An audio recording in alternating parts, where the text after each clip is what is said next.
విదేశాల్లో చదవాలనుకుంటున్నారా? అయితే విదేశ్ కన్సల్టెంట్స్ ని సంప్రదించండి.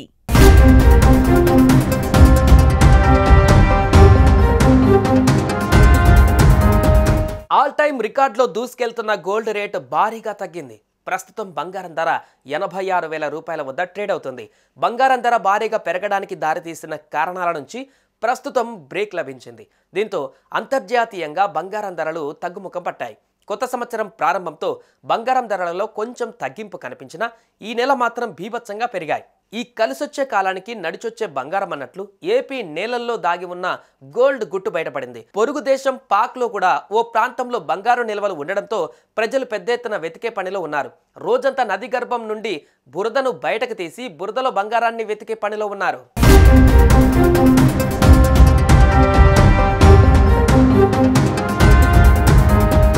బంగారానికి ఉన్న డిమాండ్ అంతా ఇంత కాదు. ప్రపంచంలో చాలా ప్రాంతాలలో బంగారం నిల్వలు ఉన్నాయి. ఇలాంటి వాటిపై ప్రభుత్వాలు ప్రత్యేక దృష్టి సారిస్తున్నాయి. ఏపీలో కొన్ని జిల్లాల్లో గోల్డ్ ఉన్నట్లుగా అధికారులు గుర్తించారు. ఈ గనులు మరికొన్ని రోజులలోనే ఏపీని గోల్డ్గా మార్చబోతుంది. ఈ మేరకు అధికారులు శరవేగంగా బంగారు గనుల తవ్వకానికి కసరత్తులు ప్రారంభించారు. ఇందులో భాగంగా స్థానిక గ్రామాలలో ప్రజాభిప్రాయ స్వీకరణ కార్యక్రమానికి శ్రీకారం చుట్టారు. ఇప్పటి వరకు తాము నడిచిన భూమిలోనే బంగారం దాగి ఉందన్న విషయం తెలిసిన అక్కడి ప్రజలు సంబరాలలో మునిగిపోయారు.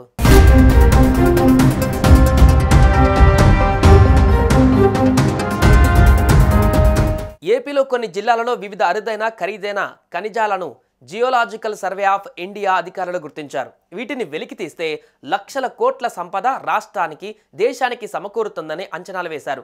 వాటిలో భాగంగానే కర్నూలు జిల్లా తుగ్గలి మండలంలోని జొన్నగిరి ప్రాంతంలో దేశంలోనే తొలిసారి ప్రైవేటు భాగస్వామ్యంలో గోల్డ్ ప్రాసెసింగ్ ప్లాంట్ ఏర్పాటుకు ప్రభుత్వం అనుమతులు ఇచ్చేసింది. దీంతో ఇక్కడ బంగారం ప్రాసెస్ చేసే పరిశ్రమ ఏర్పాటు ఆగ మేఘాల మీద చేసేందుకు ప్రైవేటు సంస్థలు ఆసక్తిగా ఉన్నాయి. ఈ నేపథ్యంలోనే సంబంధిత ప్రాంతంలో ఫిబ్రవరి 18న ప్రభుత్వం పరిశ్రమ ఏర్పాటు నిర్వహణకు సంబంధించి ప్రజాభిప్రాయ సేకరణ చేసేందుకు ఏర్పాట్లు చేస్తోంది.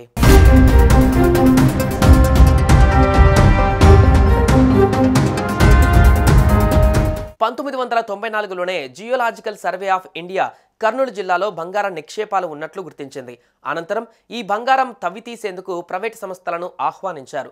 అయితే భారీగా పెట్టుబడులు పెట్టాల్సి వస్తుందనే కారణంతో ప్రైవేటు కంపెనీలు ముందుకు రాలేదు.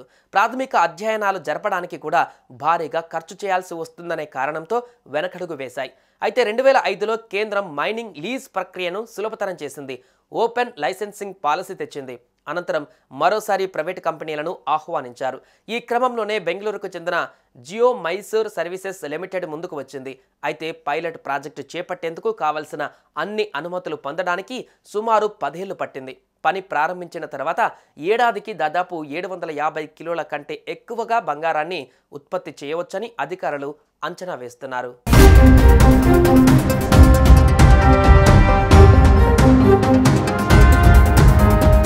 ఆంధ్రప్రదేశ్లోని కర్నూలుతో పాటు చిత్తూరు, అనంతపురం జిల్లాలలోనూ కొన్ని చోట్ల బంగారం గనులను అధికారులు గుర్తించారు.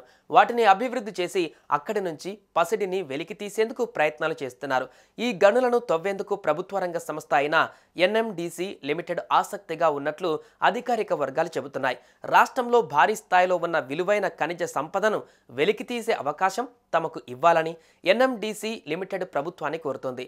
ప్రస్తుతం ఈ అంశం ప్రభుత్వ పరిశీలనలో ఉందంటున్న అధికారులు రాష్ట్రంలోని అనేక ప్రాంతాలలో గుర్తించిన ఖనిజ సంపదను వెలికి తీస్తే ఏపీ నిజంగానే స్వర్ణాంధ్రగా మారుతుందని అంటున్నారు.